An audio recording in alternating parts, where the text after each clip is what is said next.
نگراں حکومت نے جنوری 2024 سے گیس کی قیمتوں میں ایک بار پھر اضافے کا پلان تیار کر لیا۔ نگراں وزیر خزانہ شمشاد اختر نے صحافیوں سے گفتگو میں بتایا کہ IMF کو توانائی شعبے کے ٹیرف پر نظر ثانی سے آگاہ کر دیا گیا ہے۔ شمشاد اختر کے مطابق IMF سے نئے پروگرام پر بھی بات کی جائے گی۔ واضح کر دیا پاکستان کو چلانا ہے تو IMF پروگرام میں رہنا پڑے گا۔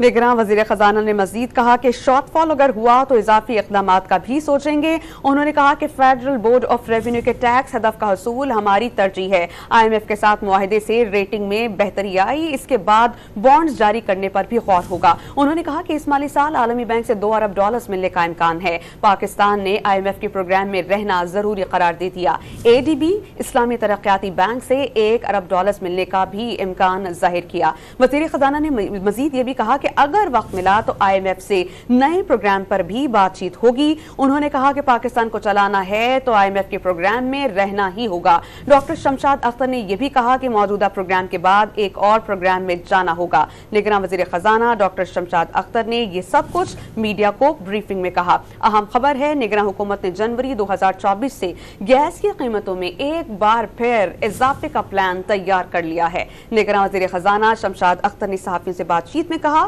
کہ IMF کو توانائی کے شعبے کے ٹیرف پر نظر ثانی سے آگاہ کر دیا گیا ہے۔